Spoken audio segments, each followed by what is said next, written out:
6 de la tarde con 48 minutos, establecemos la conexión global, estamos con Isel Guerra del área internacional y vamos a partir, Isel, en Estados Unidos y la información que ha circulado durante esta tarde respecto al ataque de un barco de origen venezolano. Tú nos cuentas, ¿qué tal? Buenas tardes. Así es. ¿Cómo estás, José? Muy buenas tardes a quienes nos acompañan a esta hora en Conexión Global, aquí en Hoy es Noticia.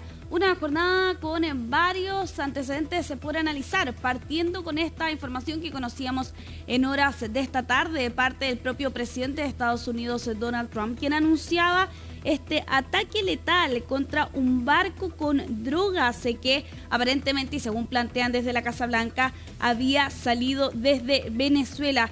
La información ha circulado a cuentagotas durante esta tarde, pero lo que hemos podido conocer durante esta jornada es que las fuerzas militares de Estados Unidos dispararon contra un barco que transportaba un cargamento de drogas procedente de este país latinoamericano y particularmente que había sido atacado en el sur del Caribe. De hecho, la imagen que están viendo ustedes allí en pantalla ha sido proporcionada por Estados Unidos hace solo algunos momentos atrás y donde supuestamente se puede ver este barco operado por una organización designada como narcoterrorista. Los detalles más recientes apuntan a que este barco es vinculado al cartel del Tren de Aragua, que recordemos fue designado como organización terrorista en el mes de febrero, y que con ello han muerto 11 personas en aguas internacionales. Trump aseguraba más temprano: tenemos un montón de drogas entrando en nuestro país desde hace mucho tiempo y estas venían de Venezuela.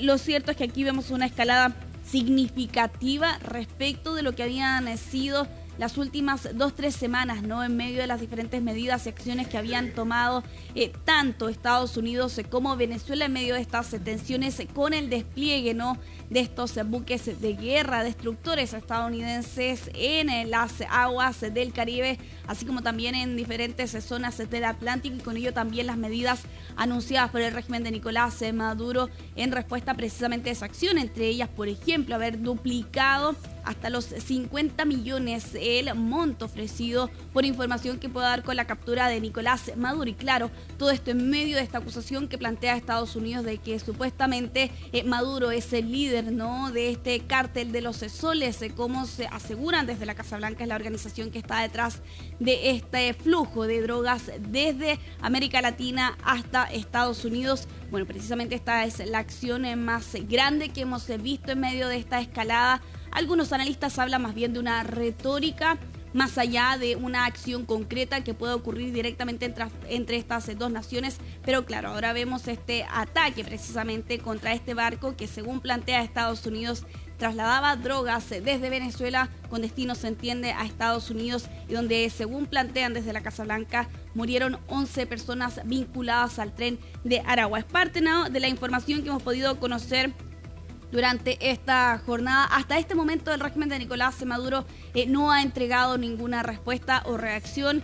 Desde CNN habían señalado hace algunos momentos atrás que habían intentado contactarse precisamente con algunas autoridades del régimen y que hasta este momento no han entregado declaraciones. Quienes sí han entregado declaraciones, por cierto, era el presidente de Estados Unidos, Donald Trump, hoy más temprano al hacer este anuncio, y también el secretario de Estado, Marco Rubio, que precisamente confirmaba la información que entregaba de primera vez el presidente de Estados Unidos. Vamos a estar pendientes de actualizaciones que puedan llegar particularmente ahora desde Venezuela tras conocerse esta información durante esta jornada. Nos quedamos en nuestra región, aquí en Conexión Global. Vamos a continuar en Brasil. Hoy es la primera jornada de 5, ¿no?, del juicio contra el expresidente Jair Bolsonaro, acusado de un intento supuesto golpe de Estado tras las elecciones del 2022 en las que venció precisamente Luis Ignacio Lula da Silva. Y es un juicio que se va a extender hasta el próximo 12 de septiembre, donde es la fecha que está prevista. Debería darse a conocer la decisión que tome aquí el Tribunal Supremo Federal. Una jornada bastante tensa, aunque sin la presencia de Jair Bolsonaro, que alegó problemas de salud y siguió el juicio desde su casa. Bueno, lo cierto es que durante esta jornada, algunas figuras, por cierto, de la justicia brasileña entregaron sus declaraciones. Por ejemplo, Alexandre de Moraes, que es uno de los jueces de la Corte Suprema y hizo su relato sobre la historia democrática de este país. También el fiscal general de la República de Brasil, Paulo Bonet, también enumeró parte de las pruebas que se sindican contra Jair Bolsonaro, y con este inicio, ¿no?, de la sesión inicial de las deliberaciones en un juicio inédito. Nunca antes este país sentó en el banquillo a un expresidente o militares por un golpe de Estado. Al margen está la situación que la que tuvo Lula en su momento, ¿no?, por el caso de corrupción. Bueno, lo cierto es que van a ser 5 sesiones en total hasta el próximo 12 de septiembre. Vamos a revisar parte de las declaraciones del fiscal general de Brasil durante esta jornada. El golpe no se consumó porque, a pesar de los persistentes intentos de los acusados, no obtuvo el apoyo de los comandantes del ejército y la Fuerza Aérea. El intento de cooptarlos en la organización criminal y por ende de ejecutar el golpe adoptó diversas formas, incluyendo ataques virtuales contra militares de alto rango que, en última instancia, mantuvieron a las Fuerzas Armadas fieles a la vocación democrática que les asigna la Constitución. El plan golpista fue presentado por el comandante supremo de las Fuerzas Armadas y el presidente de la República y el ministro de Defensa. Bueno, Bolsonaro no es el único acusado detrás de este proceso judicial. Hay otras 7 personas, entre ellos el entonces ministro de Defensa. A Bolsonaro se le acusa de liderar entonces este plan golpista que tuvo como uno de sus máximos episodios lo ocurrido ese 8 de enero del 2023 con el asalto a los 3 poderes del Estado en la explanada de los ministerios en Brasilia. Y con ello también otras acusaciones de un aparente intento de magnicidio contra el entonces presidente electo Lula da Silva, y donde se habla incluso de planes precisamente para terminar con la vida de Lula da Silva. Lo cierto es que aquí Bolsonaro está enfrentando 5 delitos y que podría eventualmente enfrentar una pena de 43 años de cárcel. Hay algunos expertos que son más bien cautos a la hora de analizar precisamente esa posibilidad. Partiendo por la edad de Bolsonaro, tiene 70 años, ¿no? La posibilidad de que pueda terminar tras las rejas se ve lejana, plantean algunos, pero otros también señalan que de todas formas Bolsonaro podría ser declarado culpable en este caso, teniendo en cuenta, ¿no?, además la rivalidad que se conoce desde antes, ¿no?, con Alexandre de Moraes, que es uno de los magistrados de la Corte Suprema de Brasil, y eso ha abierto todo otro debate también en esta nación y diferentes análisis que se hace respecto de las acciones que ha tomado aquí la justicia brasileña. Lo cierto es que esto ha trascendido de la nación sudamericana. Recordemos varios momentos y episodios donde ha estado vinculado también Donald Trump, quien ha aplicado aranceles, ha aplicado sanciones, por cierto, también al magistrado Alexandre de Moraes. Lo cierto es que aquí Bolsonaro está bajo arresto domiciliario, y durante esta jornada también el presidente de Brasil, Luis Inácio Lula da Silva, hacía alusión a la situación judicial del exmandatario. ¿Qué dijo? Vamos a revisarlo en parte de las declaraciones a la prensa que entregaba durante este día. Mi expectativa es que el tribunal juzgue a los juzgados basándose en los expedientes. Nadie juzga a nadie personalmente. Está el caso, los registros, los acuerdos de culpabilidad, las pruebas, y la persona acusada tiene derecho a la presunción de inocencia. Puede defenderse, como yo no pude hacerlo y no me quejé ni lloré, luché. Si es inocente, que lo demuestre, que demuestre que no tiene nada que ver con esto, y con eso bastará. Eso es lo que espero, justicia. Si es inocente, pruebe que es inocente.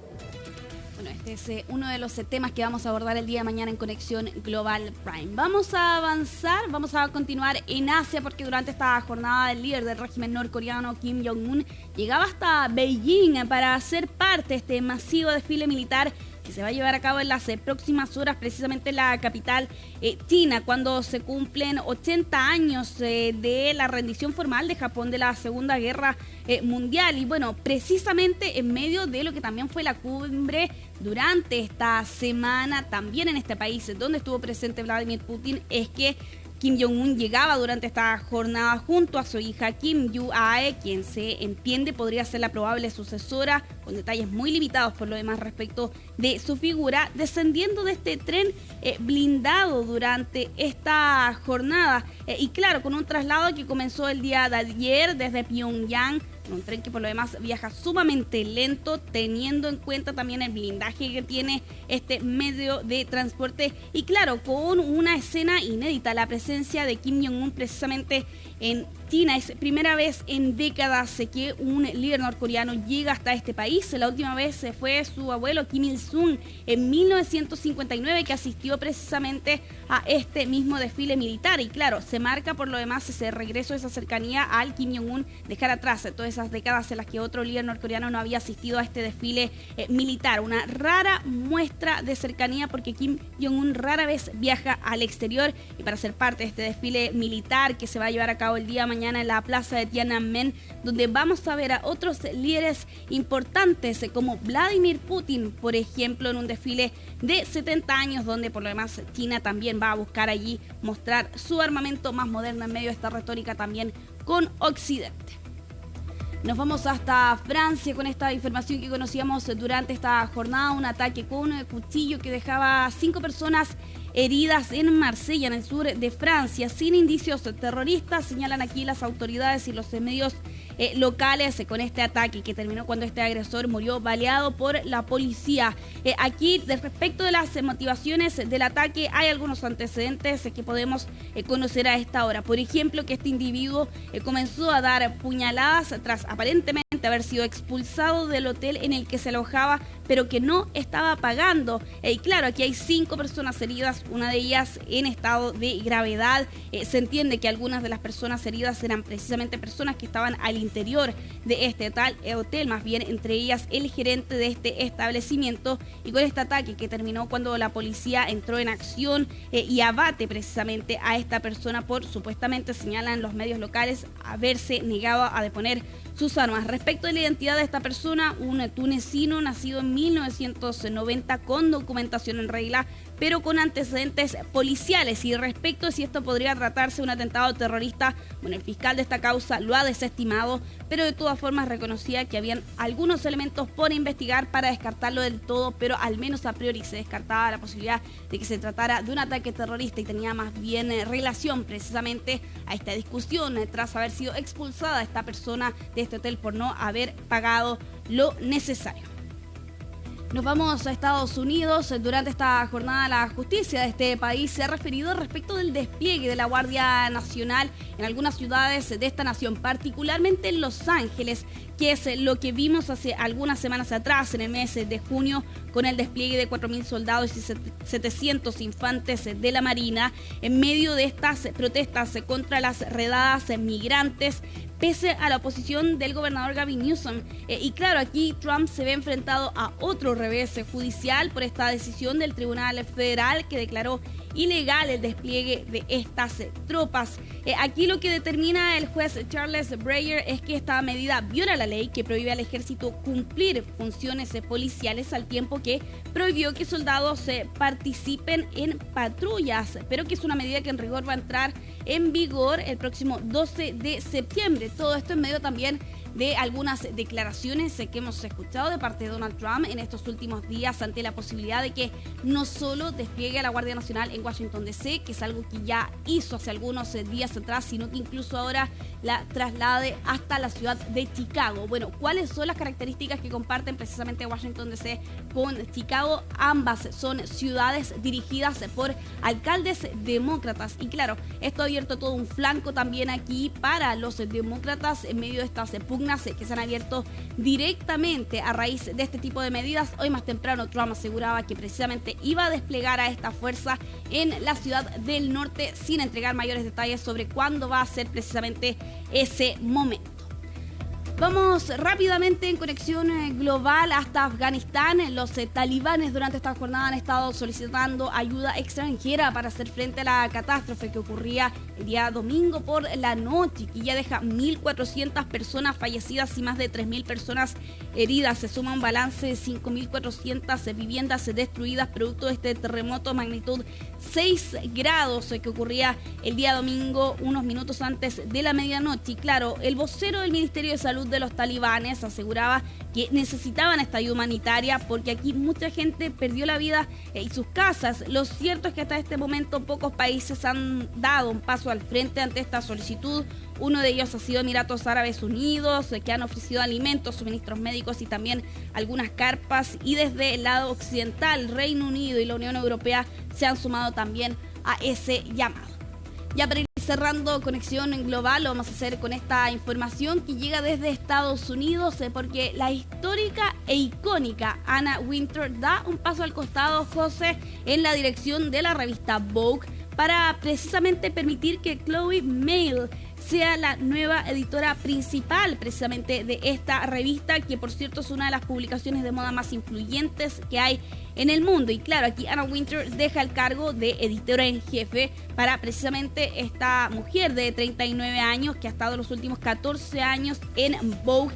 Y claro, con una nueva era que se abre por lo demás para esta revista. Anna Wintour estuvo 37 años precisamente liderando esta publicación, pero claro, ella se va a mantener en los puestos directivos de la editorial, no va a abandonar las oficinas, ella va a seguir siendo directora del contenido editorial de Condé Nast, que agrupa también a otras revistas de este grupo como GQ, Wired, Tatler, son parte también de las otras revistas con las que trabaja Vogue. Bueno, Anna Wintour se mantiene por el lado, podríamos decir, no abandona del todo el barco, claro, exactamente, pero sin duda es una de las noticias principales en el espectáculo y el entretenimiento durante este día. Claro, una leyenda en esta revista histórica y súper icónica. Sí. Gracias, Isel Guerra, que tengas una muy buena tarde. Igual, que estés bien. Chao, Isel, muchas gracias. Nos vamos a la pausa a esta hora de la tarde con imágenes de la capital de la región de El Biobío, Concepción. 10 grados es la temperatura actual en esa zona del centro-sur de nuestro país. Ya estamos de vuelta.